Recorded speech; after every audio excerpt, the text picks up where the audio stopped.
The Dave Hooker Show. A presentation of Off the Hook Sports. Objective insight, expertise, top guests. Available on YouTube, Apple, Spotify, and the Off the Hook Sports app. Download now for free. Also available on offthehooksports.com. I compute and obey. Now to Dave Hooker. Ready. Here we go. I'm not sure which day it is. I'm not sure I will all week because holiday weekends really mess me up. Hope you had a fantastic one. Again, as I said on Friday, Memorial Day is not just Veterans Day. It's not just Armed Forces Day. It's about those that gave the ultimate sacrifice. So God bless to those families. And thank you so much for what you did, for what we're able to enjoy on a daily basis. And wow, what a weekend for me. Caleb Calhoun, as you know, some of the backstory there. Lost a close loved one, pet. And I know you have a puppy and you're a dog person, so that was tough. But at the same time, we persevere and we move on. How are you, Caleb Calhoun? I am good, Dave. I am sorry to hear about your dog, but you know that's got to be rough. I haven't personally had to put down a dog, even though I've lived with dogs my whole life. That's usually been my other family members, so I can imagine what that's like. Wasn't great, but we move on. Tennessee with a big football weekend, so we want to break that down. And if you haven't had a chance to check out what Caleb Giroux's been doing on offthehooksports.com, he was putting it in over the weekend time-wise, so he's been up and rolling all weekend while I had some questionable cell service. So we certainly appreciate Caleb for all he's doing in covering recruiting and really knocking it out of the park. So let's go ahead and get rolling with that. Let's get started as Tennessee with a monstrous recruiting weekend. It is time for Four Downs. Four Downs brought to you by Campbell, Cunningham, Taylor, and Hahn with Caleb Giroux. I'm Dave Hooker. Four Downs now brought to you by Campbell, Cunningham, Taylor, and Hahn. I don't have glasses or contacts. Here we go. Four Downs. Four questions. Four answers. The Dave Hooker Show. Four Downs. A presentation of offthehooksports.com. All right, first down as we look back on the recruiting weekend. If you have any questions, throw them at me at the message board. First down, how big is Peyton Lewis? The commitment that if you listen to offthehooksports.com, if you follow us on the Twitter and on our website, pretty much had a good idea that Peyton Lewis was going to end up at Tennessee. So not a surprise commitment. But how big is this commitment? Peyton Lewis, what do you make of Peyton Lewis? By the way, a big show, ESPN's Adam Rittenberg will join us a little bit later in the program. So what do you make of Peyton Lewis, the pickup there, Caleb Calhoun? Dave, quite honestly, I think it's a bigger commitment than it looks on paper. On paper, Peyton Lewis is a fringe four-star. Four-star on 247, three-star on Rivals, kind of vacillates between. But I'm going to do what recruiting services get lambasted for doing all the time, but you know they do, and I can't blame them, which is I'm going to evaluate a player like him based on who is pursuing him. And when you talk about I think they should take that into account. No, I hope that they would take that into account. Some probably don't. They think they can evaluate an athlete as well as anybody, but I don't think that's the case. I think if Nick Saban starts showing a lot of interest in a young man, that you should take that into account. Sorry to interrupt. Go ahead. Yeah, I agree. And so he chose Tennessee over Alabama, South Carolina, Georgia, Penn State, and Florida. That's a pretty good collection of schools that wanted him. It wasn't like he chose Tennessee over Virginia, where he's from, or anything like that. He chose them over some pretty big name schools. So I would say that this is actually a pretty big pickup. He's uniquely tall for a running back, I would say, at 6'1". And depending on what Josh Heupel wants, I would assume that he's going to be your feature every down back. And if that's the case, he probably needs to put on 15 pounds. But one night needing to put on 15 pounds and you're more than 2 years from enrolling on campus isn't that big of a deal. So that you got plenty of time to put that on with summer workouts. So I think this is a great pickup for Tennessee. Honestly, I think it's a very underrated pickup. I think when you look at, again, every school on there is in the top 10 in recruiting this year, except for Florida, I think. But I think Florida's right fringe top 10. So I think this is a great move for Tennessee to add Peyton Lewis. Yeah, I think it is too. And I think the goal is to find that special tailback. I feel like they have. This is not a shot at Jalen Wright, who, if not for the fumbling issue, we would have seen more of last year. It's not a shot at Jabari Small, who continues to get banged up even despite adding the 15 pounds. But I feel like you've got a bunch of, to date ourselves a little bit, you got a bunch of Tony Thompsons. You got a bunch of Travis Stevens. That's not a shot. But I don't think that you have the elite, I'm going to hammer you down throughout the game type of tailback right now, nor do you have the home run threat yet. I think you'll have that with Dylan Sampson. But I think that if this offense finds a special tailback, which I don't think they have on the roster yet, as far as a complete 3-down type of tailback, and remember, they've got to do that with tempo. If they find a special tailback, it hits a whole nother gear and a whole nother level. I don't think you have to have it, but I think you really want to have it. Yeah, basically, they don't have Tony Thompson. I mean, they have Tony Thompson. They don't have Chuck Webb. Thank you. Yes, they don't have the guy. They've got the guy that if the blocking's what it should be, he's got the right vision and athleticism to get the yards he needs to get. They don't have the guy that a designed call for a 5 or 6 yard gain can turn it into an 80-yard touchdown run. They don't have that guy yet. And that's always, you're right, those type of running backs, those really special running backs you always want. Quite honestly, Dave, outside of all-purpose backs, Alvin Kamara is obviously an all-purpose back. I don't know if Tennessee has had a back like that since Jamal Lewis, have they? I know they thought Gerald Riggs was that, but I didn't really think he was. No, I was about to tell a joke, and you've got your Tony Thompsons, you've got your Travis Stevens, and then you've got your Jalen Hurds in that group because Kamara should have played more than Hurd. But I didn't think that joke would play. So no, I think you've got a bunch of very good tailbacks. I think a special tailback is a 1 in a million. Smoky Mountain Red says that a huge add that speed and Heupel's offense will make defenses have to play man-to-man on every snap. I agree. I think that Tennessee wants the Alvin Kamara type because you can be so deadly in the passing game and you are playing 3 downs. At 6 foot, 190 pounds, is Peyton Lewis that guy? Once he puts on another natural 20 to 25 pounds, he's at 225. I think he can be that guy because he's a fast guy. Dylan Sampson, who you know I've crowed about a lot to this point, Caleb, is a guy that I don't know that necessarily has the size to be a 3-down back. So I think you've got to run special stuff for him. Before we get to second down, remember Campbell, Cunningham, Taylor, and Hahn. That's where I got my LASIK done. Not wearing contacts. I am not wearing glasses, and it's awesome. Campbell, Cunningham, Taylor, and Hahn. They are fantastic. All right, so let's get to second down. Second down, as we look back on Tennessee's big 8-6-5 recruiting weekend, second down, was the weekend a huge or respectable success? Anytime you pick up a commitment, it has to be a success, but second down, huge or respectable success? Respectable. It will be huge if they can maybe get a couple of steals and they make sure they lock up Boo Carter.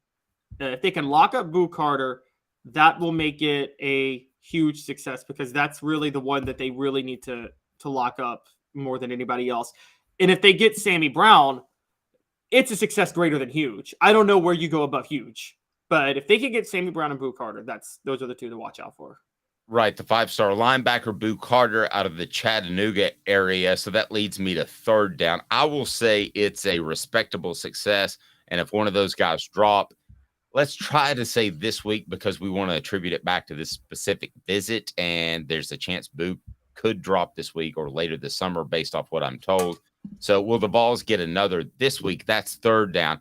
I will actually say no. They don't pick up another commitment this week, but don't be surprised if you hear something from Boo on a Monday afternoon or Tuesday that he wants to go this week. Just based off what I've been told, don't be stunned if that happens. But I will go now as of this moment that the Vols do not pick up another commitment this week.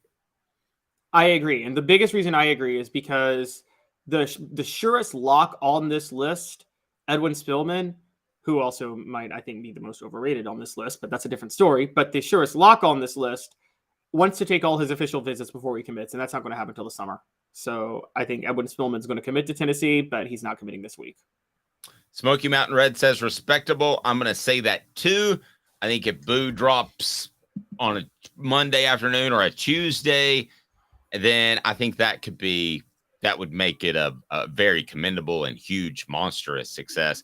Sammy Brown, I just get the feeling that's a long play. Let's go fourth down, next get. I think you and I agree. If it's going to be anybody, it's going to be Boo Carter, right?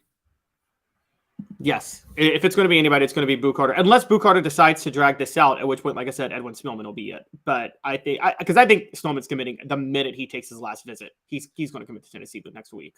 But let me tell you my thoughts real quick on Boo Carter, okay? First, I'm going to tell you Campbell Cunningham, Taylor Hahn. Campbell Cunningham, Taylor Hahn. I'm not wearing glasses. I'm not wearing LASIK. They're absolutely local, and they're incredible. Other eye offices will fly people in from Florida. You won't even talk to them. They called me on a Sunday night and just say, hey, how's it going? That's Campbell Cunningham, Taylor, and Hahn. They have the local individual vision centers as well, but when you need LASIK or you need cataract surgery for your eyes, Campbell Cunningham, Taylor, and Hahn, they've got it all. So check them out, Campbell Cunningham, Taylor, and Hahn. I'm getting a weird vibe from Boo Carter. I'm just going to be honest, that he's enjoying the process a little too much. That this is dragging on a little too much. I think he's going to end up at Tennessee. He has every right to take his allotment of official visits and take his time. But the simple fact is we're kind of at a scenario here where it's looked like Tennessee for a long time. So if not, why not pull the trigger? You had the transfer last year from high school to high school. It kind of feels like this could get a little bit interesting, and then maybe he's enjoying the process a little bit. Thoughts on Boo? I think he is, but is that a problem? I've heard of a lot of athletes who enjoy the recruiting process and they're still committed. I mean, you get free, you know how much you get free travel and a bunch of free stuff. I do the same thing, quite honestly. That's fair. I mean, you would like for a guy, if he's going to end up at your school, to go ahead and commit early, right? So that you get the momentum from it. But it's not necessarily fair to ask them to do that. So we felt like we had a question. Yes. So the shocking question is, given how much we know on the inside about this, the schools have to know more. So why are the schools willing to give him so much if they're pretty sure he's going to Tennessee? So your implication is you think he's really good? Well, no, what I'm saying is, why are the other schools so? Yeah, that's my implication, because they're working really. It seems like they're willing to go all out with these when they host him, knowing that Tennessee's a significant favorite. I feel like my understanding of recruiting is you don't really waste your time hosting, going all out with athletes are probably committed elsewhere. That's why I would argue it's a little bit disconcerting, because he could be telling other schools he's very much still in play. So yeah, I'll just throw that out there. I think that he ends up at Tennessee, but it's gotten to the point where it would be a bigger loss than a bigger get at some point, because his name's been on the forefront of recruiting for so long that if Tennessee were to lose him, I think it would be a monstrous negative. If they get him, it's pretty good. And I'm not trying to undermine his talent whatsoever. It just seems like this has gone on for quite some time. So Boo Carter, we'll see. He was there over the weekend. This is a group of guys that were already committed, like the Merklinger kid, and they're kind of recruiting each other, or they're on the verge of committing. So I think that's why you saw Peyton Lewis go ahead and drop. And then a change on Tennessee's roster. We didn't really see this one coming. At least I didn't. We will get Caleb's thoughts. What the H? What the? What was he thinking? Release the hounds. The Dave Hooker Show. Keep cool. A presentation of offthehooksports.com. So we have a young man entering the transfer portal, one that I did not think would happen. What can you tell us about some movement in Tennessee's football roster, Caleb Calhoun? Yeah, so defensive lineman Deshaun Terry has entered the portal. He had 6 tackles for a loss over the past 2 years, 3 sacks, 35 tackles. Has been a pretty solid rotational linebacker. He transferred to Tennessee from Kansas, was one of Josh Heupel's first transfer signees when he first took over, and now he's in the portal. I think he was a solid rotational player. He's the type of rotational player you want, but I think this is a sign of the success Tennessee is having at defensive line among other players more than anything. I think what happened was DeJoun Terry, I think he realized he was going to be the odd man out after spring ball. I think he waited until now because I think they say you're not supposed to do this. I believe they do. I believe kids do this. I think that he was taking my advice and making sure that he had a landing spot before he decided to pull the trigger and enter the portal. And so my guess is you're going to see him land somewhere pretty quickly after this. Yeah, and it may just be Kansas, right? Could he end up at Kansas? Back at Kansas? Yeah, I mean, I've already seen that possibly perpetuated by a Kansas website that wants that to happen, but I guess that's a possibility. He doesn't, to me, have the pedigree just to open up the door, and obviously doesn't have the pedigree to call Alabama or Georgia, right, and say I'm coming, or Ohio State, Michigan, any of those schools. But could he call? Does he have the gravitas to call a Kentucky or a South Carolina? Or I'm trying to think of another team that's kind of on the verge of competing for a national championship. I don't think he's we call it anywhere, somewhere, nowhere guys. He's a somewhere guy. I don't think he's an anywhere guy that could just call up anybody and say, hey, I'm showing up in Tuscaloosa, right? I agree. He's a somewhere guy. Dave, you've talked about him a lot, and we haven't seen him take that next step, but we've talked about his potential. Could this be a sign of Elijah Simmons finally being what we think he can be? It could be, but if it is, you bring up that point. It's a great point. It could be Elijah Simmons, but here's the other thing: do you ever have depth on the defensive line and offensive line with the transfer portal? I mean, there are guys. I mean, there was a time where Albert Haynesworth was depth. I know that sounds crazy right now, but he wasn't the first guy to run out on the field, and being able to play extensively in a backup role helped him become one of the greatest defensive tackles of our generation at one point. But he was depth at one point. So if I'm a school, if I'm a coach, I look at this guy in particular in Terry, and I think that's the guy you don't want to lose, because by the end of September, if a guy goes down or he plays at a high level, he could be your starter. Yep, Billy Ratliff played in place of Jeff Coleman as our Celebrate 98 series goes on, and we've got a lot of people lined up this week. Billy Ratliff played in place of Jeff Coleman at times because Jeff was the older, more established player. Billy Ratliff doesn't make that play against Arkansas if Jeff Coleman doesn't look over and say, Billy, I need you to step in here. I'm gassed. So that's the part that concerns me. You want at least 4 defensive tackles, more like 6 to enter the season in the SEC, because a couple of guys are going to fall by the wayside injury-wise. Dave, I think they have that. I think they have 6. I'm going down the roster now. Let's just name even without Terry. Even without Terry. Okay, so let's name the go-tos real quick. There is Karat Garland, the experienced veteran of the group. There is Amari Thomas, the potential superstar of the group. Let me get what Hank Kingsley thinks about all these guys. Yeah, so if they're ready to be starters or they're ready to be productive players, by the way, here we go. Hey now. Both those guys are.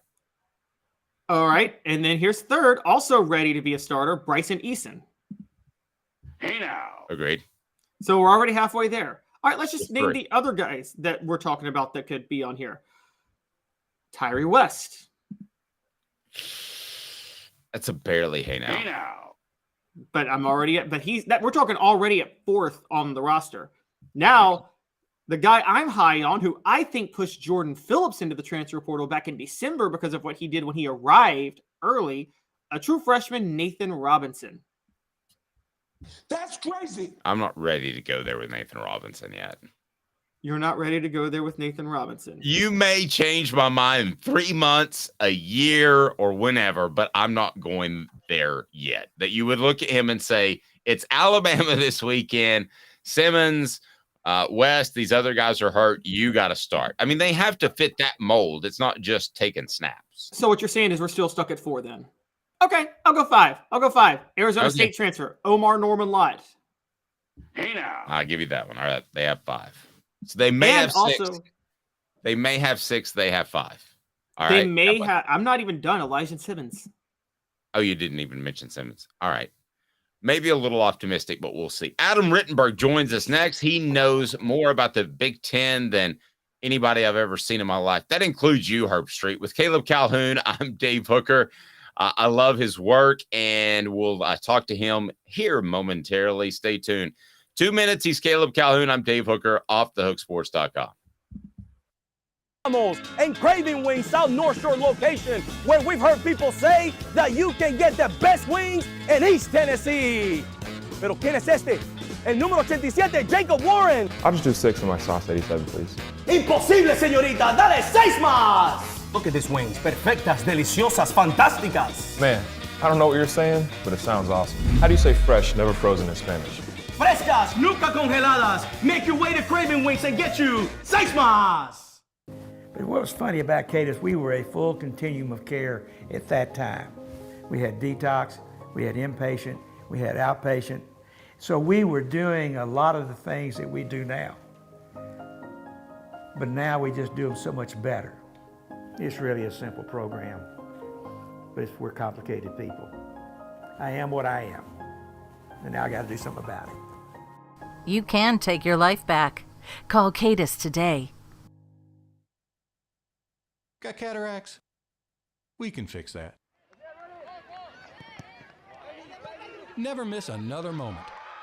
With a little help from Doctors Campbell, Cunningham, Taylor, and Hahn at cctis.com.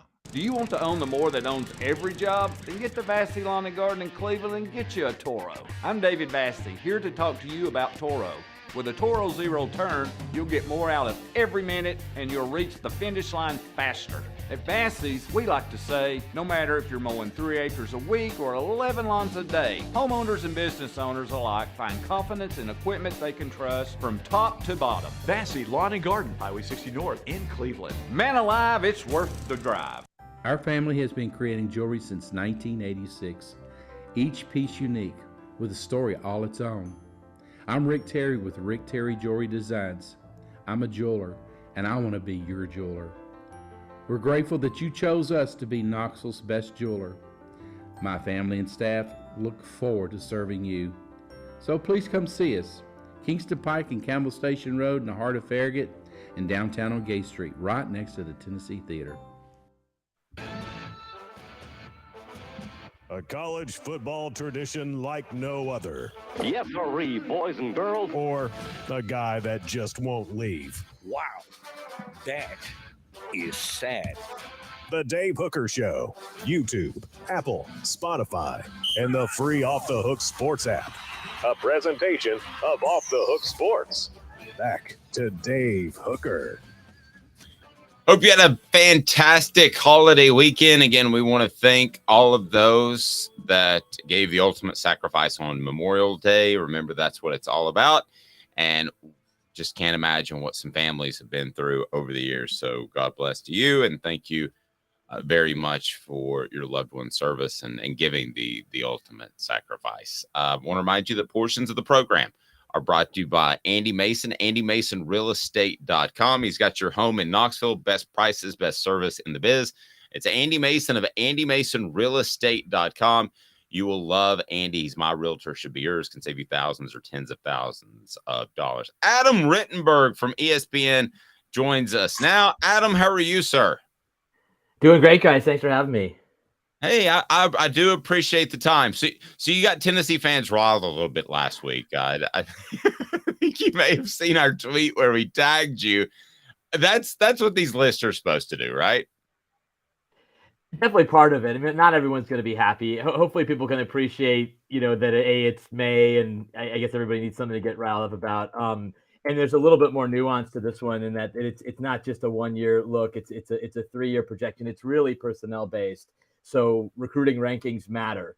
There's always debates about, how much do they matter? In this type of ranking, they do matter if you are recruiting at the nationally elite level. But I think Tennessee's in a great position offensively. They certainly lose a lot from this past season with those draft picks.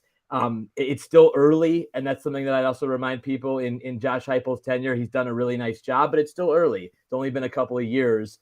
And teams can adjust to you. There's still a little bit of the prove it out there for Tennessee, but I think the program's in really good shape, and I think people will be happy with where Tennessee ends up in the team rankings, which I'm putting together right now. Oh, there you go. Nice tease. When does that come out? I think it'll come out either end of next week or the following week. It's more of a programming issue on our end, but the piece is about 60% done. I've already done the Tennessee blurb. I can't tell you where it's going to be, but I think fans will be pretty happy with where the Vols end up. All right, good stuff. So you've got the top 5 offensive power rankings, and a lot of people do these sorts of things, but explain yours, how it is more than just this upcoming season. It delves into the future. If you can kind of discuss how you came up with this idea and what factors into that.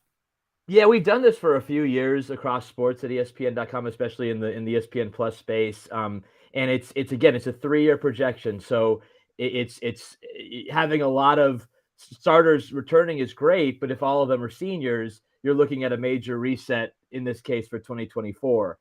If you have a lot of starters coming back who are going to be there presumably through the 2024 or maybe in some cases 2025 season, that can certainly help your cause. But then it goes to the recruiting rankings. It goes to the transfer portal, how well you've done in those areas. That also factors into where teams end up. So, again, an offense that is senior laden and a team that isn't recruiting that well, you might be a little less bullish on that particular unit versus one where there's a track record of success, head coach, quarterback, guys going to the NFL, and then they're also doing well in both the traditional recruiting areas, but also in the transfer portal. So, for example, Florida State has done really well in the portal the last couple of years, and they've taken a step up offensively with a lot of guys coming back from last year's unit, which was pretty good. So, that's an example of a team that wasn't even ranked last year. That's ranked, I think it was 10 or 11 in the offense rankings, and will probably end up around the same in the team rankings this year. And there's something you alluded to that I wanted to back you on, because the headline, when somebody sees that Tennessee's not high up on the ranking, they're going to freak out after the season they had. But, somebody I spoke to within Tennessee's athletic department said after this year, because of what they lose and the dependence on some Jeremy Pruitt guys and dependence on the transfer portal, that next year, I think 2024, when people have that kind of circled as the maybe national championship run, this person actually had the opposite take. He said that's when it gets dicey because of some of the linemen they lose. I'm sure you looked into that as well. Right. Yeah. And again, people naturally, their eyes go to quarterbacks, and we do one of these specifically for quarterbacks for that reason. Quarterback position, I'm not going to ever minimize the importance of that spot and having insurance if, your starter doesn't play well or goes down with injury. Tennessee's in a pretty good spot from a quarterback standpoint. But the offensive line is huge. And, that's where I know you guys raised valid criticisms. And again, I'm here to take all of them. But, you look at what Georgia has done on the offensive line. It's an elite offensive line operation. Alabama, elite offensive line operation. Michigan's won the Joe Moore Award the last couple of years. And so you just have a little bit more confidence maybe at this point in Josh Heupel's tenure. That's not to say in a year we're having a different conversation, that Tennessee will be able to reload year after year and be an elite offensive line to run an elite offense. Those other programs are just a little bit more established at this point.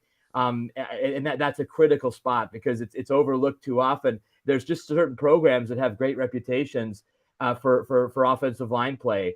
Notre Dame is one of them. Notre Dame's trying to pick up in other areas. They've nailed the offensive line. Michigan has taken a major step forward as far as their offensive line play. Penn State, one reason why they are so bullish on this season and feel like they can contend for the Big Ten and the college football playoff is they finally figured out the offensive line. That was a spot that was lacking considerably. James Franklin went through several O-line coaches. They just couldn't get that spot right.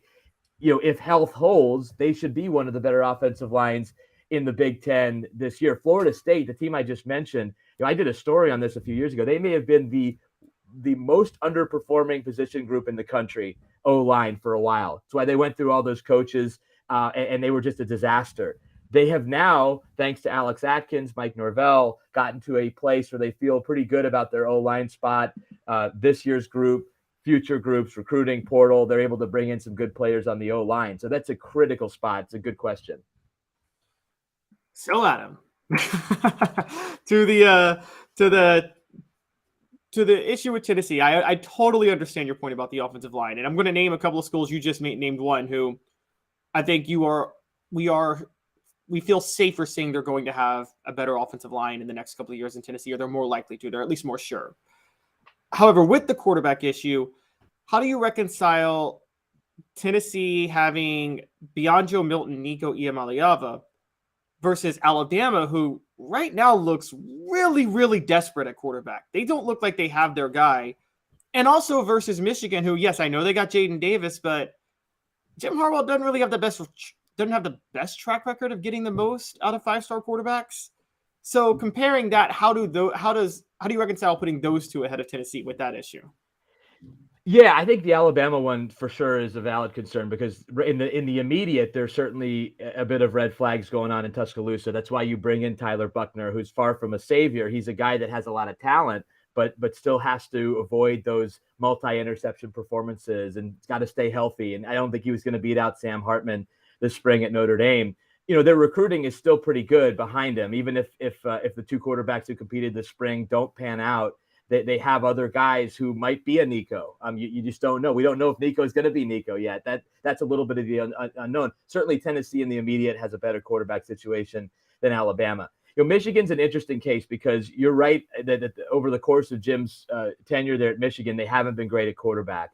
I think they certainly took a step last year with J.J. McCarthy, and there's a pretty good chance he plays 2 more years before turning it over to Jaden Davis. I think he's going to be a really good quarterback, with the right type of development going forward. Will he ever be a top 10 pick? Maybe not, but I think he can be a very, very good college quarterback for Michigan the next couple of years. The other thing to keep in mind with, I would say, both Michigan and Georgia is that when those offenses are rolling, with the way they dominate the line of scrimmage, it's so easy to be a defensive player with those offenses. I saw them play. I saw Michigan against Penn State last year run for more than 400 yards and just overpower a unit that's pretty darn good, that had a couple of players selected in the NFL draft. They were no match for Michigan. So that style of offense, when it's rolling, is almost more effective than the up-tempo, score a bunch of points, because of what it does to your defense. So that's a little bit of a down the list factor to me. But I just think that when you have an offense like Michigan's was for much of last year, not all of last year, and they still have steps to get better, but a unit like that can average over 40 points and dominate the line of scrimmage and dominate time of possession, that does wonders for your defense and makes it really hard for anybody to beat you. So, Adam, I've got a little bit of old school, new school to me. Back in the day, if you got a transfer, I'd give it less than 50-50 of sticking, because usually that young man had an issue at his previous school. Now with the transfer portal, maybe he just wants to play more. He could be a choir boy that with incredible athletic ability. He just wants to play more. But when you do these lists, how much do you weigh the success or lack thereof of the transfer portal? Because still, if you're an upper echelon type of team that's competing for championships, if you basically crap out on one of these transfer portal cycles, you could go from an 11-12 win team to an 8-win team, I would think. So how do you weigh that? I have no idea how you would even go about that. Yeah, it's a great question. I think you have to look at the program and their track record with recruits. And that's where I think Tennessee fans should be really excited, because you saw Hendon Hooker was on the trash bin at Virginia Tech. His career was over. There were questions about his toughness. And then he comes out and becomes a record-setting quarterback at Tennessee and a perfect fit for Josh Heupel's system. Brew McCoy, and he's had a weird journey and a crazy journey, but he's a guy that's having success. There's been other transfers that have come into Tennessee. So I think it's more, there's certainly an element of unknown with every transfer. Is it going to work out or not? But then you look at the programs that have had maybe more success than others with transfers. Michigan has done a nice job recently helping their program with some key transfers in key spots. If you're Florida State, you saw what they did last year with a guy like Jared Verse on the defensive line coming in from Albany of all schools. So that's a point in their favor. Doesn't mean that all transfers are going to work out. I think that's why Colorado is such an interesting test case this year, guys, because they've brought in so many transfers from so many places, most of whom who don't have a whole lot of production behind their name. They may be big time recruits who didn't work out for whatever reason. Is it going to work there in Boulder? That's what makes it so interesting. So I guess I look at it like how does a program and a coach do with how they've done over the course of their career with different transfers? How does that program accommodate transfers and allow them to be the best that they can be? And I think that's what makes Tennessee and its offense so attractive to players because of what they've already done with some transfers, Hendon Hooker being at the top of that list. I still don't envy you on that, because you're going to write about somebody who's had success in the transfer portal and then suddenly it's going to blow up. Somebody, I don't know who it's going to be, but somebody will be that coach. Yeah, I mean, listen, it's a part. Every coach has to deal with this year to year, and some of them aren't going to be as strong. But I think it's also, you look at which coaches. It's almost, at least at the quarterback spot, going to be almost a guarantee that they have a draftable quarterback, or a quarterback who's putting up numbers that really jump off the page. Lincoln Riley is at that point. What he's been able to do it with transfers, pretty good chance that a guy like Dorian Singer, who is an all Pac-12 wide receiver at Arizona, is going to go to USC and have a decent impact with an already talented group. He's obviously had tremendous success with quarterback transfers. Caleb Williams, I don't even know if that counts because he recruited him to Oklahoma, but he's obviously having great success there. So I think it's just looking at the coach, looking at the system. I wrote today for ESPN.com a story about DJ Uiagalelei at Oregon State trying to get a fresh start, and then 5 other quarterbacks around the country that are trying to get fresh starts. This is just part of the deal. Keaton Slovis, who was one of the players I wrote about, he's on his 3rd school, BYU. Maybe BYU's the place that brings out the best in him. Devin Leary going to Kentucky, trying to get that bump that Will Levis had a couple of years ago with Kentucky coming in from Penn State. So it'll be fun to track it in 10 years of the portal, which schools have done the best with transfers and which ones have fallen short. Adam, that's a perfect seamless transition, because that's what we were going to ask you about next, was the article you did today on the quarterbacks looking for a fresh start. And you saw quite a few interesting ones on there. Who of those do you think is the best of the quarterbacks looking for a fresh start, the most likely to have success this year?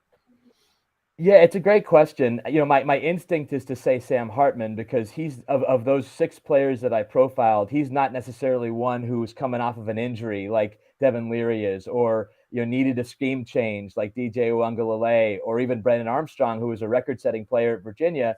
He's essentially reuniting with his offensive coordinator Robert Anae at NC State, trying to recapture that magic. Whereas, Sam Hartman, yes, he has to learn a new system. It's a bigger stage. Notre Dame, not nearly as talented at wide receiver, I think, as Wake Forest has been. And so that's an area where he's going to have to make those players better. But, I mean, shoot, the guy's the ACC all-time leader in touchdown passes, number 2 in passing yards. It's hard to envision, Sam Hartman really struggling too much, with that type of experience at Notre Dame. But they're all interesting. Hudson Card, for example, at Purdue, they're installing the air raid offense there with Graham Harrell. He's really excited to be part of that offense. I don't think he necessarily has the talent around him. And that's what you kind of look at as well. BYU's got some talent around Keaton Slovis. He seems really comfortable with the coordinator, Aaron Roderick. Oregon State returns an all Pac-12 running back in Damian Martinez, so that DJ Uiagalelei, who, by the way, still has to win that job, if he is the starter, he's got some help around him. But I think in terms of just pure best, it's hard not to go with Sam Hartman, given what he's done over the course of his career. So if you would have not watched any games last year and just paid attention to the narrative of the NFL draft, I'm getting to a point here with Devin Leary in Kentucky, but you would have thought that Will Levis was John Elway stuck at Stanford when he was at Kentucky last year. Okay. And Dave and I talk a lot, like, we didn't see that. We thought Will Levis was a cause of a lot of their problems, quite honestly, last year. Do you think SEC teams should maybe fear Devin Leary even more at Kentucky? Is he because I think he might be better than Will Levis. I don't know what you think. Do you think he could be a real big threat to the rest of the SEC East? He could be. Now, there's a couple of factors here. Will Levis thrived when Liam Cohen was the offensive coordinator, and then Liam left last year for the Rams. Now he's back. That certainly is in line to help Devin Leary. I think the issue at Kentucky is, will they have the offensive line to allow Devin to be at his best? That offensive line for Kentucky had been a staple of theirs.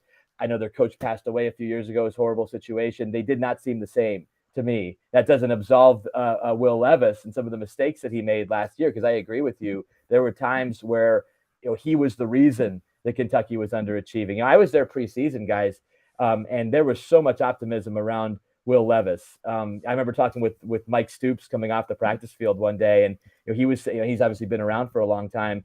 He was just saying how that is one of the best college quarterbacks he's ever seen. And so some of it's on him, some of it's on the O-line, some of it's on the other pieces around. But in talking to Devin Leary, I think when healthy and when protected, he can be a really effective player, and it's really an interesting player to watch. I mean, shoot, the SEC East quarterbacks, guys, are fascinating this year, because you now have Leary in Lexington, you have Joe Milton, and who knows, possibly Nico in Knoxville. You have Spencer Rattler back in South Carolina.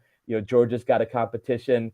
Carson Beck looking like the guy there, but it's an interesting group, and who kind of steps out and becomes an all-conference level player on that side of the SEC is going to be really interesting. Adam Rittenberg of ESPN, we greatly appreciate it. Adam, we'll talk to you soon. You do have the quarterback transfer story that is out there. Anything else you want to tease moving forward? Well, yeah, just the team power rankings, which again are it's a combination of the three previous versions: quarterback, offense, defense, that we've done already. That'll be coming out relatively soon, and then we'll have some more Colorado coverage later on this month, as that story just doesn't seem to be going away. No, it's not. Thank you, Adam. I appreciate the time. Thanks, guys. Thanks for having me. Adam Rittenberg of ESPN, and his story on the quarterbacks makes me wonder at some point, and it's up, by the way. Does Tennessee have a concern in that they're relying so heavily on the transfer portal? Yes. I mean, let's not debate that. I pride myself in being honest and objective with the message board, but listen, you're going to head into next season, heading into the 2024 campaign, and you've lost a lot, particularly on the offensive line. So are you depending on the fact that you'll get two offensive linemen that have chemistry, that are able to compete at a high level? This is different than Alabama picking up a Jahmyr Gibbs to fill a hole. This is Tennessee right now surviving on the transfer portal to get a Thornton to replace what they lost in the draft. We could go on and on and on about guys that they have gotten, obviously the quarterbacks, and the portal, the Peely to hopefully do what Jeremy Banks was supposed to do last year, at least statistically, maybe not as an impact player. He's a different kind of player. But do you see where I'm going here, Caleb? I mean, Tennessee right now has to hit on 75 to 80% of the transfers they bring in to keep playing at a high level. At some point, I don't think that's sustainable, which leads you back to high school football recruiting. And we brought that up, and it sounds like a wet blanket for some people, Caleb, but it's the facts. That still is the most important thing, not the transfer portal. Yes, and that leads to, there's two things that make this crucial. This next month may be the most crucial recruiting month in Josh Heupel's entire career at Tennessee. I didn't know you were going there, but I don't think you're over speaking that at all. I don't think that's hyperbole whatsoever. Yeah, I agree. It's he has to build his class for 2024. Then if he does that, if he has the recruiting month that he needs to have, then they need one more transfer portal all season where they go buy a bunch of talent with NIL money and whatever. And then they'll be ready to go for 2024 because they'll be stabilized with the transfer portal talent and then this elite 2024 recruiting class.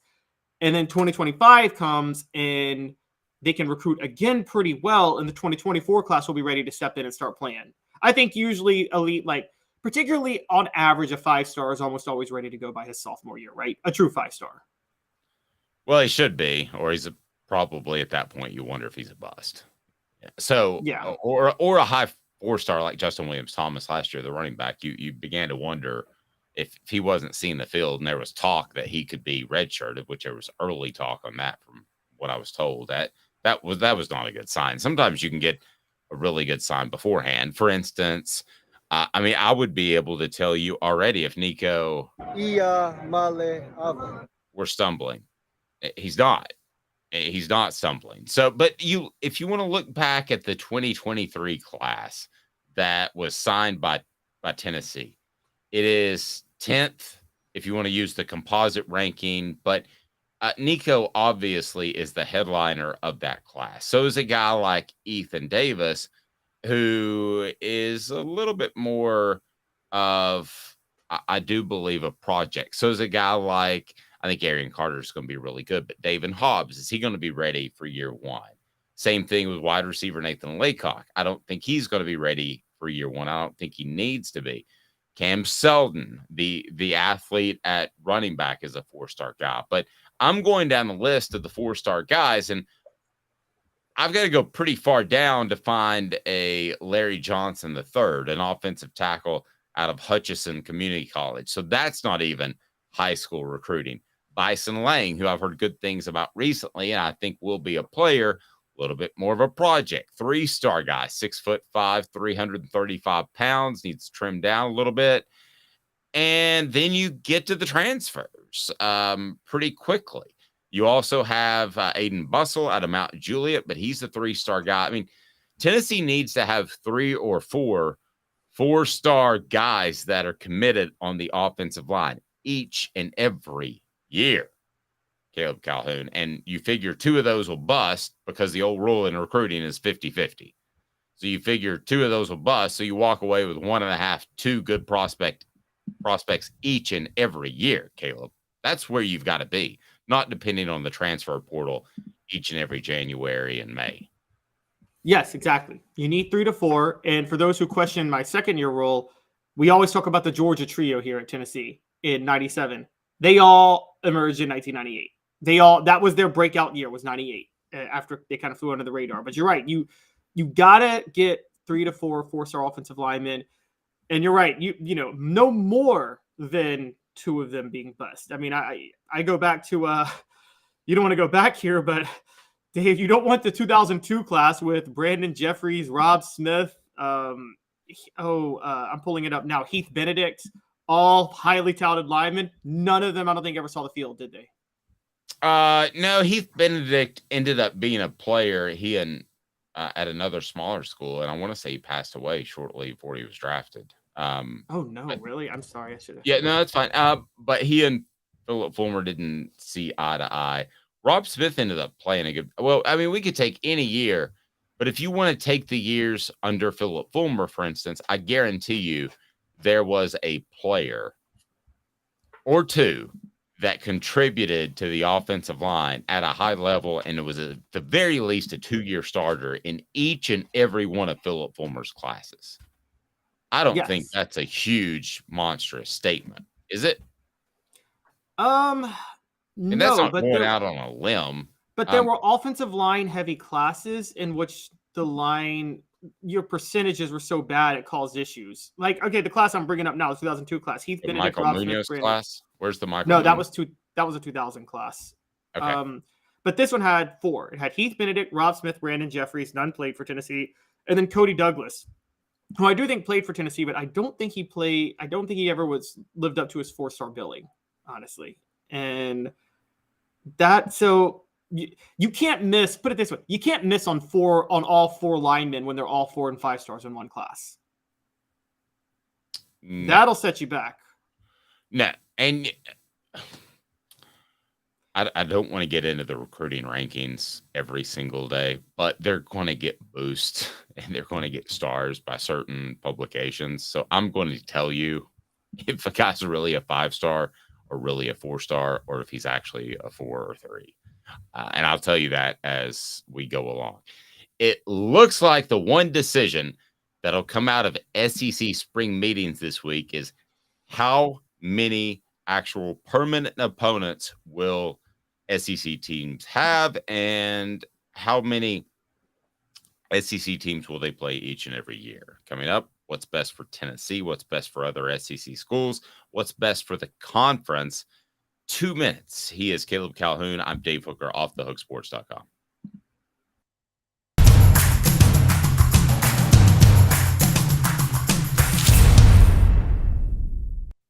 Don't forget to check out our Celebrate 98 series. Coming up, we'll have the Travises, Travis Stevens, and Travis Henry. Back with you in 2 minutes. Sun, sand, and salt water, the beach is a very relaxing place. Unless you wear contacts. Ow! Open your eyes to the best the beach has to offer with LASIK vision correction from Campbell Cunningham Laser Center. Ah. Hi, Mike Davis here with City Heating and Air, reminding you to always dare to compare. Our team provides quality local heating and air service, installation, and maintenance across East Tennessee. We use only the best equipment like American Standard heating and air conditioning for your residential, new construction, or commercial needs. Honesty, dependability, and customer satisfaction have been the cornerstones of our business since 1961. City Heat and Air. Dare to compare.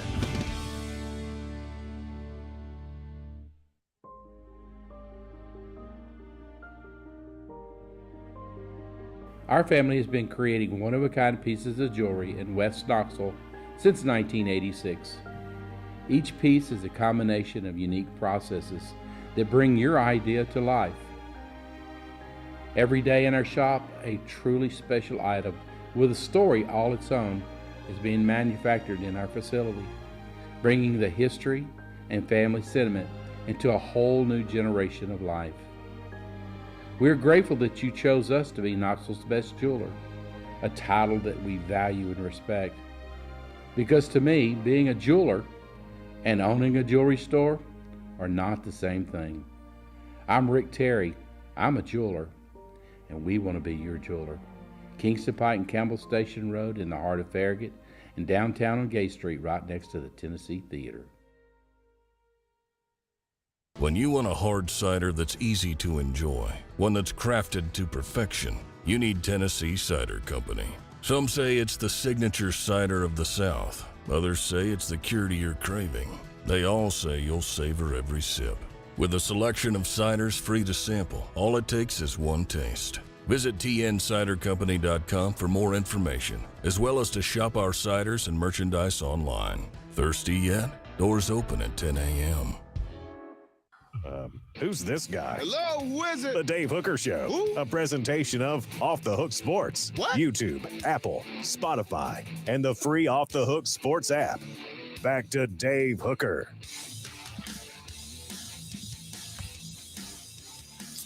What do we got coming up, Caleb? Are we going to get into the almost comeback wins because you're going to really stick that knife in and twist it concerning the Celtics coming back from 3-0 only to twist an ankle and not show up in Game 7? That was great.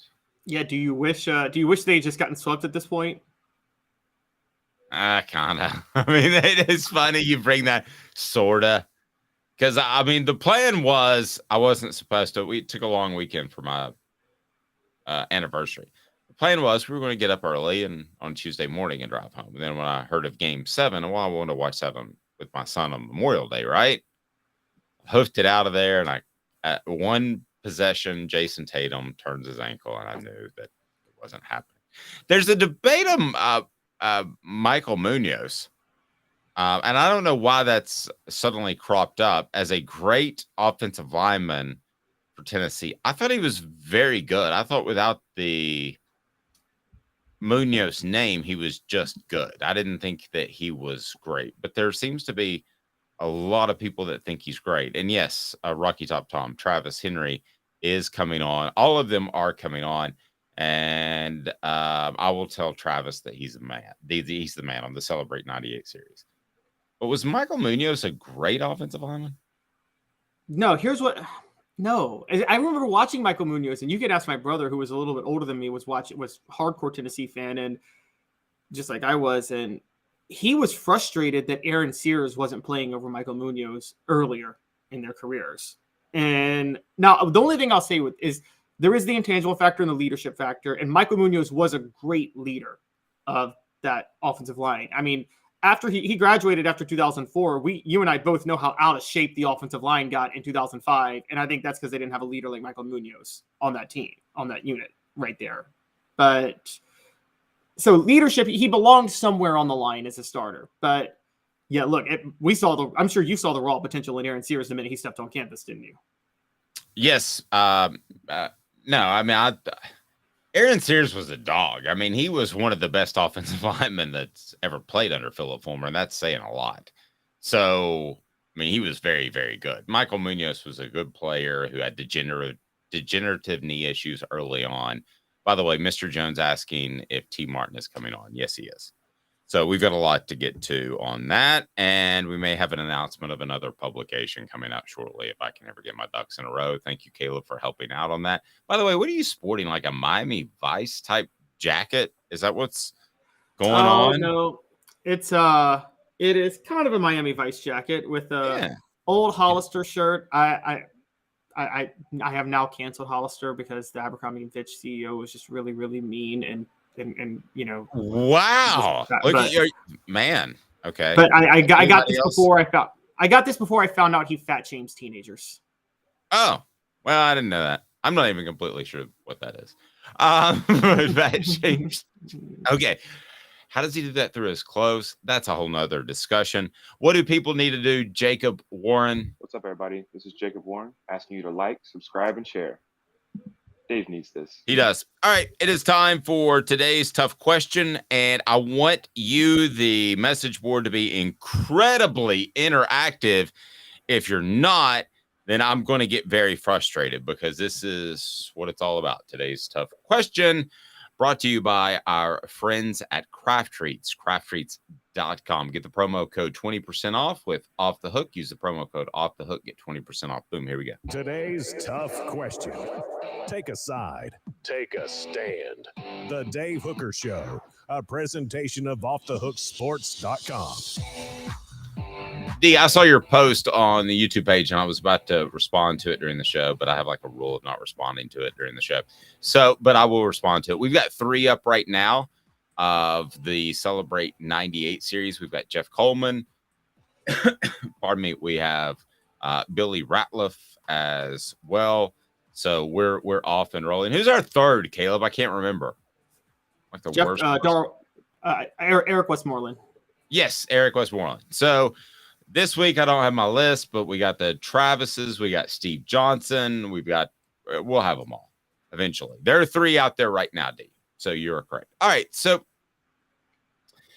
8 or 9 opponents, 8 or 9 SEC games each and every season. I want to go down the pros and cons of both.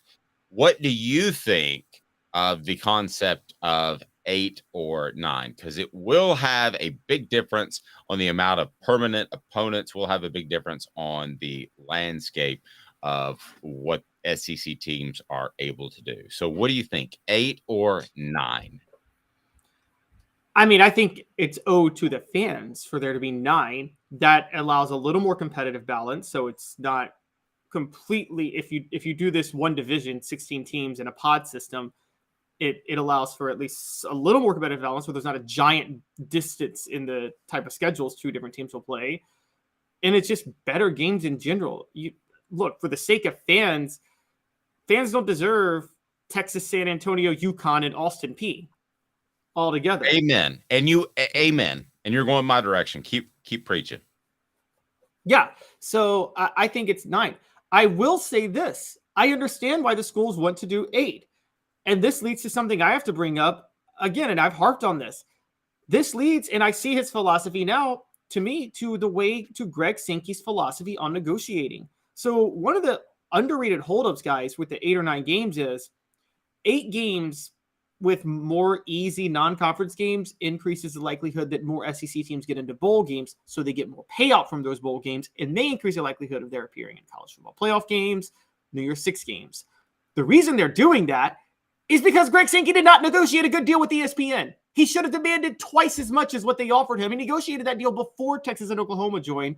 And it sounds like ESPN is like, yeah, we're sticking with this sweet deal y'all gave us where we massively underpaid. And so I would say, I understand the school saying, hey, if ESPN wants the marquee games, that's why they want 9. They want more marquee games. I understand the school in the SEC saying, if you want marquee games, if you want more marquee games, give us more money. And Sankey is against that philosophy. He came out yesterday and he said money follows. And I'm like, no, money leads. It doesn't follow. I'm sorry. No. Here's exactly what you you need to think about with the two schedule models. And it's SEC spring meetings that are going on right now in Sandestin, Florida. An 8-game model would have members play one assigned SEC rival annually, plus 7 additional opponents that rotate in alternating years. A 9-game model would have members play 3 assigned SEC rivals annually, plus 6 additional opponents that rotate in alternating years. Here's the deal. You definitely want 9. And the reason you want 9 is a philosophical reason of that the SEC is going to be considerably better. So while you may play a Vanderbilt, really that's pretty much it right now, because we've seen Missouri and Kentucky have good seasons. Obviously South Carolina last year. So while you may play a Vanderbilt, and that may be a part of your 3 assigned SEC rivals on the 9-game opponent, well, good for you. I mean, that's probably going to be Tennessee, and I don't know that anybody else is going to have a surefire opponent as part of that 3 assigned SEC rivals, but there is Vanderbilt. So that helps Tennessee. But regardless, you want to see more SEC games. You want to see more SEC teams playing each other. That's my big picture philosophical thrust of this if I were making a decision. I want to see South Carolina play LSU, even though it's not a tradition right now. But I want to see more SEC games on an annual basis. So that's where I am. I think it builds the conference. I think that right now with the 12-team playoff, if you went 8 games and I'm an athletic director, I'm sitting back and I'm Mr. Burns. And I'm very, very intent on scheduling 4 cupcakes. And my non-cup cupcake is going to be like a Virginia, which is still a cupcake. It just has a bigger, more known name. So with a 12-team playoff, you're going to have 4 cupcakes if you go with an 8-game model. Whereas a 9-game, you've got 9 bona fide SEC teams. So that ain't a cupcake.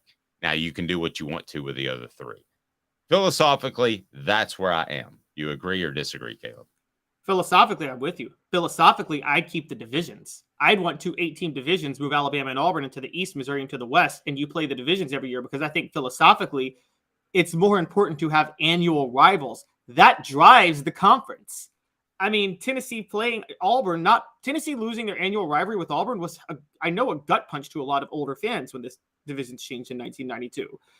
If Tennessee lost Alabama every year, and forget Tennessee, Alabama, I mean, how many rivalries would go by the wayside? Annual rivalries. People care about things like the series record in these rivalries, getting revenge, things like that. And if you do the 3-6, it gets a little better, but it's still Tennessee, South Carolina is one of the rivalries. So they're going to lose Kentucky and Georgia and Florida. And so I think that's where philosophically, I'm for the divisions. Still, I understand where the SEC is coming from not doing it. I will say I understand, but I would say that ESPN's got to pony up, man. This is too good of a deal for them. They should be willing to pony up more money. I'm not questioning that deal like you are, because I think the SEC's got something else in their back pocket. I don't think they make bad deals. And I think that they take into account the Marty and McGee show, for instance, talks a lot about the SEC. I think they take into account that ESPN is going to move towards being a very big proponent of the SEC and what they cover on SportsCenter. So I think some of that stuff is tough to put an actual value on, Caleb, but that's why I did like the deal. So if we're sitting here having the conversation and the deal is strictly what it was on paper, and you're not promoting the heck out of the SEC on SportsCenter every single night in the fall over other conferences, then yes, the SEC got the short end of the stick. But I think there's a gentleman's agreement that they're going to be covered at a very, very high level. I go back to the NHL. Was it Gary Bettman? And when ESPN signed up the NHL again, which they didn't have them for years, here's exactly what Gary Bettman said. He said, well, if you guys do half as good of a job of covering me as you did burying me, then I should be very happy with this deal. So you can get buried by ESPN. I'm not saying the Big Ten's going to get buried, okay? But Do I need to see a feature on an Oregon State quarterback who's never going to be relevant because of all the changes in conference realignment? Or would I rather see a story on a linebacker at Kentucky that could mess up Georgia or Alabama or Tennessee's title run? I think that's what you're going to see. And that has some value to it that may not be actually on printed page, if that makes sense. That probably does. They still could have gotten probably $2 billion more out of the deal. Agreed. There's they didn't get the best deal. There's a happy medium somewhere between what you're saying and what I'm. Because the ESPN they're going to be incentivized by that. You don't have to worry about the gentleman's agreement. ESPN is going to be incentivized to cover the SEC no matter what, because they spend all this money on the SEC. It's not like the NBA asked ESPN to overcover them, as we know they do. ESPN's like, we spent a lot of money on the rights to NBA games. We need to cover them to make sure people are watching. Okay, but that's worth something, right? I mean, what is that? That's kind of innate. I can tell you, I can sell you something. I can sell you a car for $1,000. But if I tell you, if you know me, okay, first boat I ever bought was from Mike Stoll, who played offensive lineman for Tennessee. There was a comfort there in knowing that if I had a little issue with the boat, I could call him and he would say, oh, here's what you do. The starter does this. You just have to replace that. So there is something there that's a partnership that is more than just the cash exchanged, right? Yes, I agree. But they still could have got $2 billion more. You run a publicly, I mean, you're an investor. So pretend you run a publicly traded company. Okay. Yes, you need your value and your brand to be good. You also need people to think that you're more valuable than you are, don't you? Yeah. I mean, yeah. Okay. That's the problem with the SEC. The SEC is what Greg Sankey is doing is making the brand second to none. Best brand in America. By far. One, you don't have to work that hard. It already is the best brand in America. And Greg Sankey is making that brand superb and amazing. But the thing is, if you're going to make the brand superb and amazing, you should have some negotiators to negotiate a superb and amazing deal. You need people to perceive you as more valuable than the Big Ten. And right now, networks still don't perceive the SEC as more valuable than the Big Ten. That's stupid. They are more valuable than the Big Ten. There are 10 SEC teams probably in the top 20 that bring in revenue, and maybe 4 in the Big Ten, maybe 5. And the Big Ten is getting deals worth twice as much. Yes, misnegotiated, but here's what they did. The Big Ten was like, hey, let's get the money first, and then we'll do some horse trading to make sure it works out. And they'll probably be okay with that. Whereas the SEC is going, let's make our brand on rock solid foundation as great as possible, and then see what money comes with that. I'm like, okay, no, make your brand rock solid, but you need to have negotiators to make sure you get more than properly paid for that brand. Okay, so let's say it's a 9-game schedule. Who wins, who loses? I actually think Tennessee is going to be one of the bigger winners because of their ties to Kentucky and Vanderbilt. You're not going to leave Vanderbilt out. So let's say it's a 9-game schedule. That's a permanent opponent. Kentucky might be that. Alabama might be that.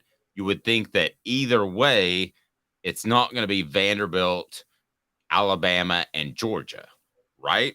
So Tennessee probably loses Georgia if they go to a 9-game and they don't continue with the divisions. That's good for Tennessee. Who's it bad for? I think it's bad for Alabama. I think Alabama, if their 3 permanent opponents are LSU, Auburn, and who else has been kicked around that Nick Saban Tennessee. got riled up? It was LSU, Auburn, and Tennessee. Tennessee, of course. I mean, that to me is pretty daunting. You have, and I'm not saying just because of recency bias. I think Auburn's always going to play you tough. I think LSU, even with a guy like, what's up, Hook? Even like with a guy like Ed Orgeron, I think that you can still play for championships and be a tough out. Now you do have a Josh Heupel at a Tennessee. I think Alabama is probably the loser in the 9-game schedule out of all the schools that I could point out. Yeah, that's why they're heading to Destin this week with Nick Saban favoring an 8-game schedule when Nick Saban has ranted about wanting a 9-game schedule for the past 10 years. But knowing what, I don't blame him for that either. So yeah, Alabama's a big loser. I'll tell you what, Tennessee's a winner either way. They're a winner on the 3-6. They're also a winner on the 1-7. Because if it's the 1-7, Tennessee's permanent opponent is Vanderbilt every year. So what is the 1-7? If the conference does 8 games, Okay, you'll have 8 one games. permanent opponent. Okay. You'll have one permanent opponent and 7 rotating. Tennessee's one permanent opponent is going to be Vanderbilt. Yeah, I mean they do win either way, and you could certainly. I just don't want to see schools be able to, be it Tennessee or anybody else, be able to play 4 Patsies. I don't want to see 4 Austin Peays, because I think if you go with the 8-game schedule, there's no reason not to do that from a pragmatic standpoint. Get in the playoffs, see what happens, and that's exactly what you're going to see. Well, yeah, not just get in the playoff, get to a bowl game, because again, the payouts, the revenue from bowl games, and this is what the SEC is looking at this weekend. This is why I keep saying the deal with ESPN was relevant. Was there is an incentive now to make sure you maximize there. There's payouts for conferences that put teams in the playoff, conferences that put teams in bowl games. By the way, I don't know if you guys know this, but this is a really big issue that they haven't figured out with the 12-team college football playoff yet. There's payouts to the conference per team that gets in the bowl games. What happens, Dave, when the SEC puts 4 teams in the playoff, the Pac-12 puts 1 team in? Like, the SEC is getting 4 times the revenue for the playoff. That's going to be an issue that's going to be a sticking point for a lot of other schools, and the SEC is going to sit riding high on that. And that's another incentive for them to stick with 8 games. True. Okay, so before I ask you what ends up happening, I'll remind everybody it's brought to you by crafttreats.com. Crafttreats.com, absolutely phenomenal for your pet. They can help with the arthritis issues. They can help with the social anxiety. They can also help with, how about digestive issues? Because they've got the CBD derivative in there, the chill pills. Go to crafttreats.com, use the promo code Off the Hook. The promo code Off the Hook, get 20% off. That's right, 20% off. And all you got to do is go to crafttreats.com. They have non-CBD treats as well, but use the promo code Off the Hook to get 20% off homemade, holistic, fantastic pet treats. So do they end up with 8 or 9? Who are the permanent opponents, and how strongly do you feel? I think Greg Sankey on Memorial Day evening passed along the message that he really, really wants 9. It's not his decision. It is the ultimate decision of the schools. However, I think it's going to be 9, and I think that's where you're going to see it sit. And some people are going to get the short end of the stick. Some people are not. But I believe that it's going to be the 9, and I think Tennessee's 3 will be pretty simple. It'll be Alabama, it'll be Kentucky, and it'll be Vanderbilt. I think that Alabama is the loser because of permanent opponents. And somebody asked, they're already playing LSU and Auburn and Tennessee. Well, they are, but they would continue to play those teams even if they went away from division play. So that's where it gets challenging. I think Alabama is the significant loser in this regard. That's a pretty tough trio to play each and every year. You go into the year saying if you go 2-1 of those 3 teams, you've had a good season, and that's not what Alabama is used to. So I'm going to break from you a little bit. I don't think Tennessee's are very obvious. I think it's actually going to be Vanderbilt, Alabama, and South Carolina, because they have to find 3 teams to play South Carolina. And so I think that's going to be Tennessee's 3rd team. They're going to lose their rivalry with Kentucky. I'm with you. Alabama's the loser. I'm also with you. They go to 9 games. And the reason I think they go to 9 games is there has to be some level of confidence in their commissioner projected. And look, Dave, the way you and I feel about Greg Sankey, we're kind of a little bit on. I don't say I have no confidence in Greg Sankey. I know that you're very bullish on you think he's 5 steps ahead of all of us. And maybe he is, but I'll tell you this much. For his sake, the SEC better do 9 games, because if they go 8 games, that is a first sign of maybe a lack of confidence in Greg Sankey as the commissioner, given how much he's pushed for 9 games and how hard he's pushed for it. And I don't think he just dropped the whole we need to do 9 games last night for no reason. I think that is a purposeful, meticulous, calculated way to pressure the schools to try to make sure they do 9 games. No question in my mind. All right, a new feature that we've got, and we want to get your input from the message board. It is time for Smoky Hot Takes as we look back on Tennessee football history, and we'll probably do some other schools as well, but they wouldn't fit well under Smoky Hot Takes. So Smoky Hot Takes today, as we get off and rolling, is brought to you again by our friends at Craft Treats. Go to crafttreats.com, use the promo code Off the Hook. Sports, and promo code off the hook get you 20% off. All right, so Tennessee's biggest almost comeback, because the Celtics almost came back from 3 down to win a series. They did not. Thank you for pointing that out, Caleb. I really appreciate that. It's very nice of you. All right, so biggest almost comebacks are what? It's quite a few, and I want to know where you're going to go on this. But I don't know where I'm going to go on this. 2 that really stand out to me are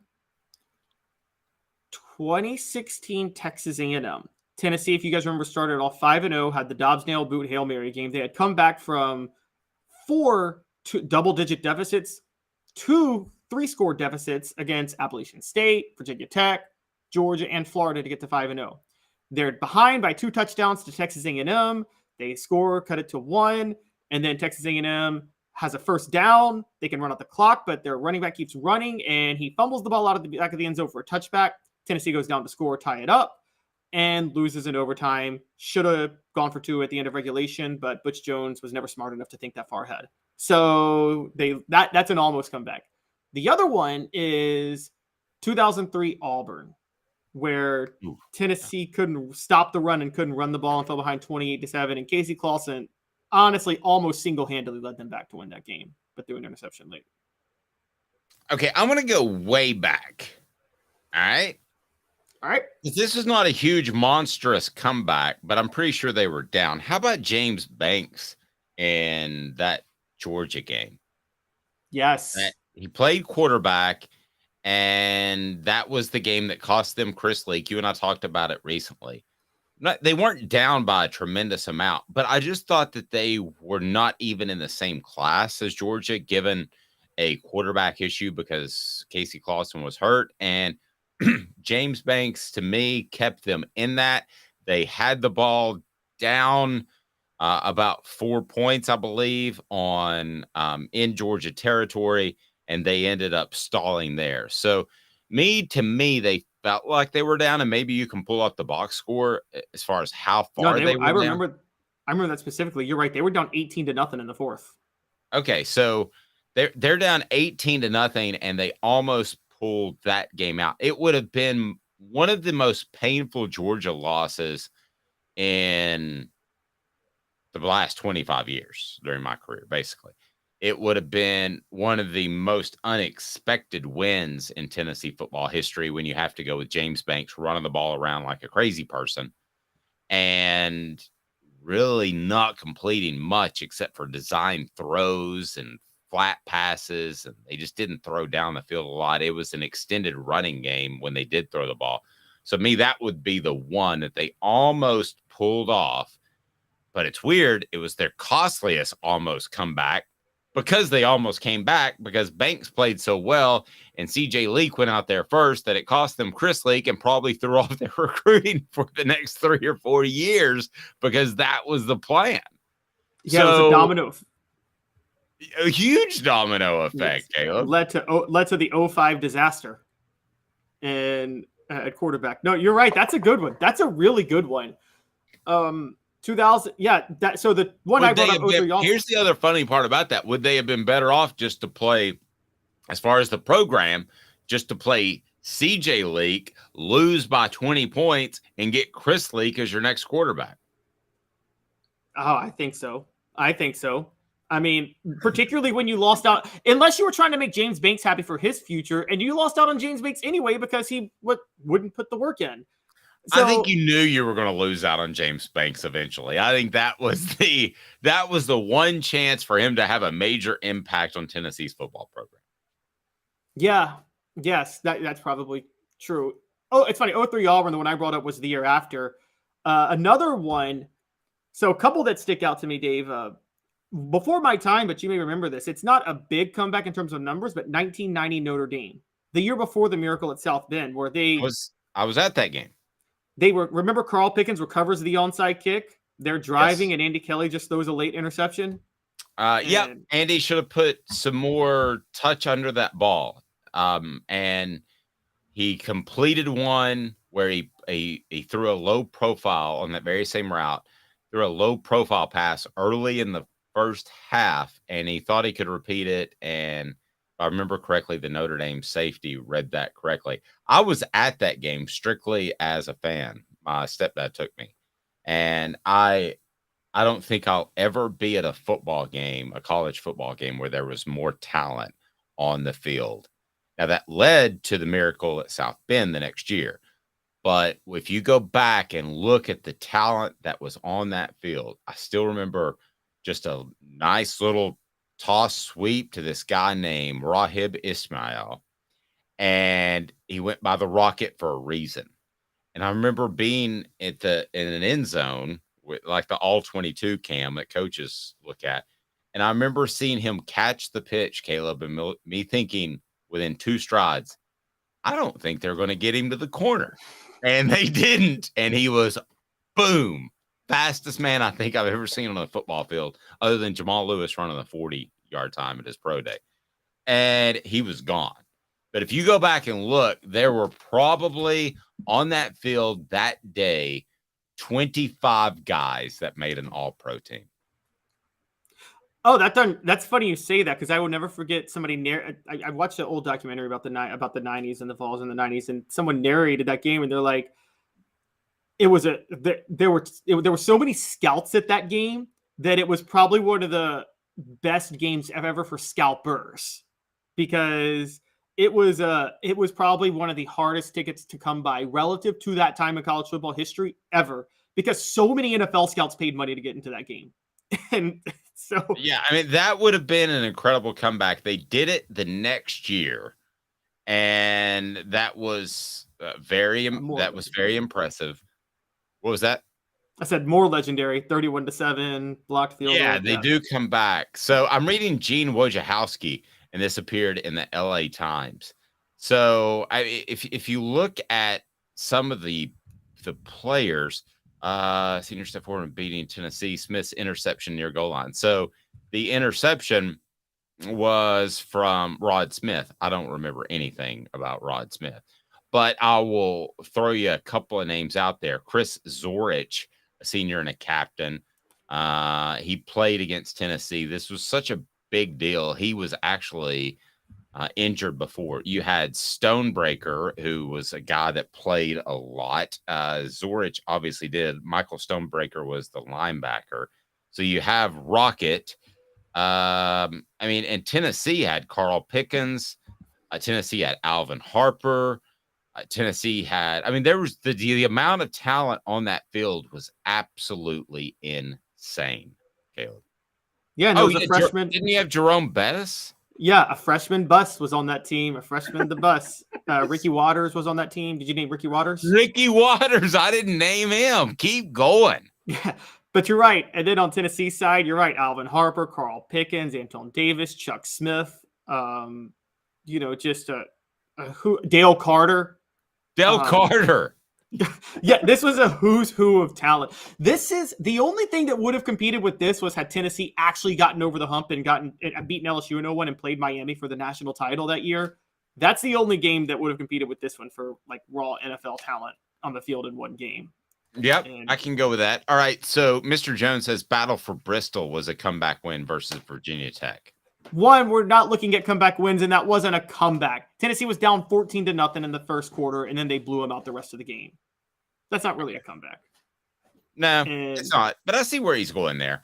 So about most legendary almost comebacks in school history? I think your last game as a fan, you mentioned this to me before, but does this count, or was this just the other team calling off the dogs? 96 Florida. Oh, my last one was actually 98 Orange Bowl with Peyton's last game. But okay. 96 Florida, man, you just never felt like that game that they were actually going to come back. Did we? Well, did anybody? Tennessee fell behind 35-0 and lost 35-29. They scored a touchdown with 10 seconds left and almost recovered the onside kick for a shot at a Hail Mary. So I don't know if you really count that as an almost comeback, or if you think. I remember Bob Stoops came out because Spurrier had gotten a lot of heat for running up the score around that time. So I think just to stick it to the media, he decided to sit on the lead against Tennessee. And so, yeah, I'm with you. I can't go one that felt like more of a comeback. Sometimes comebacks don't feel like a comeback because you mentioned the LSU one. It felt like Tennessee in 2001. It felt like Tennessee should have led the whole dad blame ball game anyway, because they come out at halftime and they say Rohan Davey and LeBrandon Tofield for LSU are unavailable for the second half. And that's when I immediately start, and Tennessee's up 14-0. So LSU obviously led because they won, but wouldn't have felt like a comeback to me. No, I agree. Yeah. No, the LSU comeback, funny enough, an almost comeback was the year before against LSU. I just thought of this. At LSU, when AJ Suggs brought Tennessee back. Remember that one? Yes. And then they lost in overtime. And they lost, and that was Saban's team that lost to Law Monroe. Louisiana Monroe. UAB, yeah. Yeah. Because you know what they did to motivate the players? Because they're listen, Alabama football, you got a bunch of homers.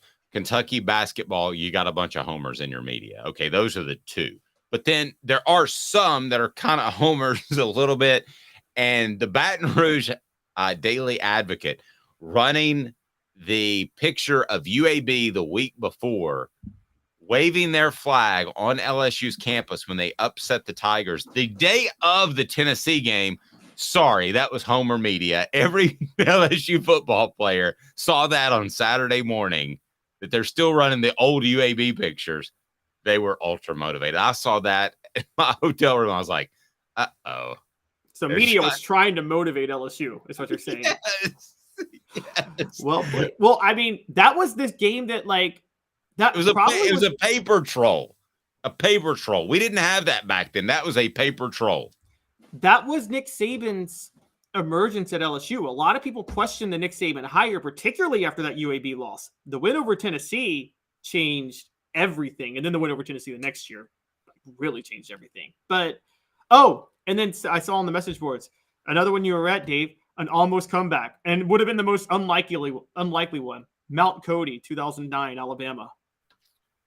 I thought about including that one as well, but it felt like a nip and tuck game.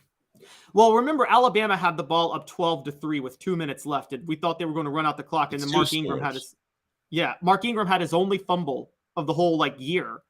And then Tennessee scores a touchdown, gets the onside kick, and gets into field goal range. Just a bunch of things had to happen that you didn't think would happen for Tennessee to have the chance to win the game. And you and I disagree on this, but I still think Kiffin sat on the clock and tried to take the long field goal because he didn't want to shoulder any blame if he called the wrong play trying to get closer.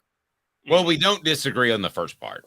He sat on it too long. Whatever the motivation, good Lord, we could be as clinical psychologists and neither of us would know the answer to that. I hope that person makes good money. Yes. I saw him do that. Sorry. Go ahead. I saw him do that a couple times. Like at Florida that year, I saw him play clock management just so he wouldn't lose by a lot, so he could sell something to recruits. If they were down 2 scores, then I will say yes, that would be number one. Because even if you beat Notre Dame in 1990, they were never down 2 scores to LSU in either of the games we discussed, were they? No, they were down way big to LSU. 2000, they were down 31-15, and they got 2 touchdowns and 2 2-point conversions in the fourth quarter with AJ Suggs at quarterback. But I'll take Alabama at Tuscaloosa that particular year as my number one. I forgot they were down 2 scores. So yeah, they were down 2 scores. Smoky hot takes. There you go. Tennessee's biggest almost comeback is. Do we agree, or are we agreeing on this, Caleb? Alabama 2009. Are we going to go with that one? I can't tell if your shirt's Miami Vice or more likely, I don't know, the hip LA marijuana dispensary places. I'm gonna still go. You're the Woody Harrelson of the SEC. Oh my gosh. I'm gonna still go with 03 Auburn because that cost Tennessee the SEC East, where they were down 28-7. They scored 2 touchdowns in the fourth quarter. Clausen converts a 4th and 13, then draws a late hit, and he's in the red zone, and you're so sure he's going to score a touchdown to win the game. And he throws an interception, his only bad throw of the game. Smoky hot takes. There it is. Be sure and comment below the biggest almost comeback in Tennessee football history. We'll have more from SEC Media Days throughout the week. Looking forward to that. He's Caleb Calhoun. I'm Dave Hooker. This has been a presentation